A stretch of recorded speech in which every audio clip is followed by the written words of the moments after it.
Good afternoon, ladies and gentlemen. America has a drug problem. That drug? Esports. What's that? No? No, it's crack. It's crack cocaine. I've been told it's crack cocaine. It's not in fact esports. America has an esports problem. We don't have enough esports, but I'm here. My name is Lubu, and I'm going to be going over the esports, the week in esports. 7 days, half a fortnight. What do you? We're going to be going over what we've got from the news from the last week so that you can get it in easy to consume bite-sized chunks of esport. Overwatch League is the first big thing that we're going to be talking about. The Dallas Fuel have released their coach, Kyle Souder. Apologies if I didn't pronounce that correctly, but you're unemployed, who cares? And Rascal, their DPS player. Souder and Rascal come on the tail end of the Dallas Fuel's Sisyphean, I think that's right, almost Greek tragedy of events. They are hemorrhaging players faster than the current political climate is hemorrhaging people in positions of power, or lawyers are hemorrhaging their offices. Do with that what you will. The Dallas Fuel is running out of stuff.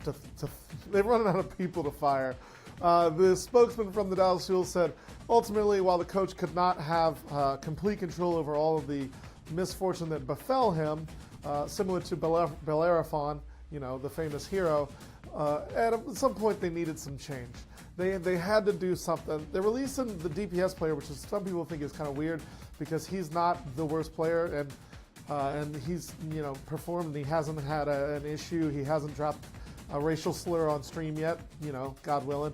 And so some people are seeing this as odd, but at the same time, when you look back at all the Dallas Fuel problems over the last several weeks, at a certain point you have to assume that there's a systemic issue in the game or in the team. There's something wrong with the core of the team. I assume it's nepotism because that's what a lot of these teams were founded on. And I hope that they get this shit fixed because nobody wants to see one team just like go down in fire. And if a team's going to go down in flames, it's probably the one called Fuel from Dallas. But even still, even with all their problems, they're not even the last place team. Like, how does a team that's literally like a turd being thrown by a Dallas Cowboy on fire into an oil well still win games against teams like Shanghai, who just cannot win? Cannot win. I don't know what is happening, if they've been paid off by the mafia or if someone's got a gun to their head under the table and they point it up at them. But man, Dallas Fuel winning in spite of everything is pretty impressive. It's impressive in a sort of like, wow, that guy's dead. That's impressive kind of way. That's that kind of impressive. Moving on to the Halo World Championship. Did you know it happened? No. Did you watch it? No. Did you even hear about it before or after? Probably not. You might have heard about it after because everyone was like, yo, why did no one tell us the World Championship was happening? Halo, once one of the most storied and sought-after franchises in the FPS world, in the video game world, once a storied and beautiful and anticipated series, has been reduced to 57th on the esports ladder. In no short order by the mismanagement of Microsoft and the team that they have working on the games. But at the same time, Halo World Championship should be a thing. In esports, in video games, it should be a thing. It should be something that people tune into. Nobody advertised this fucking thing. Nobody advertised it. I subscribe to every major esports publication on the internet that I can subscribe to, that a reasonable human being could consume in a week. Nobody talked about the Halo World Championship that I saw. Nobody gave a shit. There was no promoted tweets about it.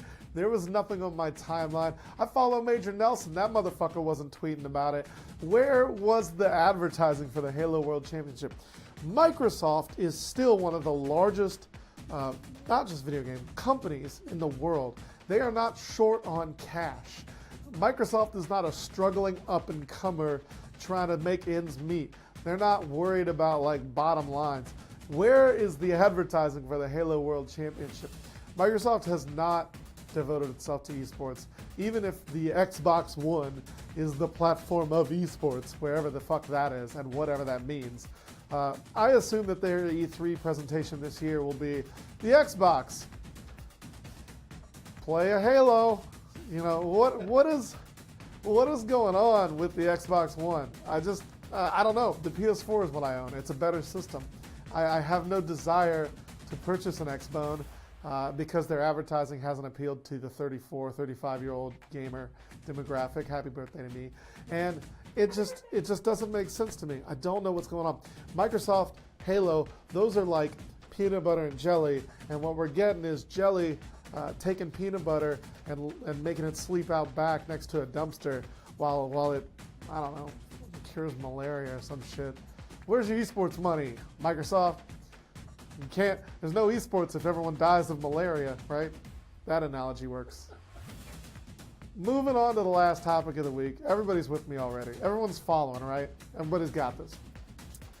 PUBG, Player Unknown Battlegrounds, says, as of an hour ago, that it's going to double down on its esports program. It's going to 2x the esports. It's going to do esports big. They came at it with all the vigor and all the force of the Halo World Championship, and for that, I mean, you got to applaud them. Wow, you're going to double down on your esports program. What's 2 times 0 exactly? Just trying to do the math myself. It's a lot. I'm from Georgia and I went to public school. PUBG Esports is the spectator client is bad, and the game is still crashing heavily, and it's number 2. It's number 2 behind Fortnite, and you know what? It might be number 2 behind Radical Heights soon, the Lawbreakers spin-off series where a bunch of people from the 80s shoot each other. It's like Rambo, but not as good. Radical Heights is goofy, and it's an alpha, and it's putting up numbers comparable to PUBG now. And with Dr. Disrespect basically being paid because he invented the idea and then sent it to Cliff Blazinski in a DM on Twitter that everybody found because it was reposted a bunch on all the inside esports publication stuff. So everybody knows that he's getting paid for this. Anyway, Dr. Disrespect still gets like 60,000 viewers when he streams. He's in Radical Heights. He's playing Radical Heights. We're pretty sure he had a hand in making Radical Heights. Cliffy B obviously draws a crowd. I hope that the people who worked on this game make money and keep their jobs. But it seems astounding to me that PUBG losing money to Fortnite, losing players, losing viewership, left, right, and center. They don't even have a rapper playing it. They have a Logic playing it, whoever the fuck that is. I saw him talking shit to Drake, and Drake was like, fuck off, child. So Logic plays it, whoever he is.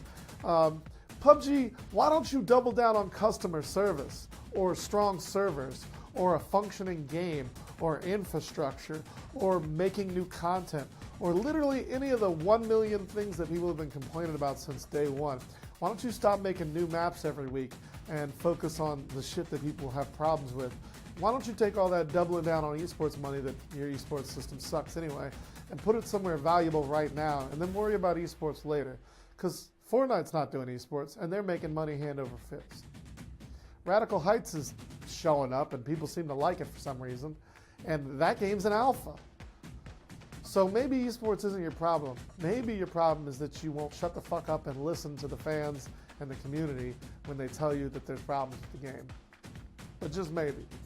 Good luck with your esports program. I'm sure that it will be revolutionary. That's it for This Week in Esports.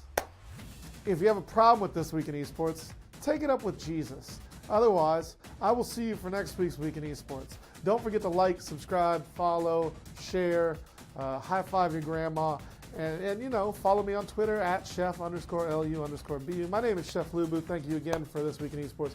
I'll see you next week for next week's Week in Esports.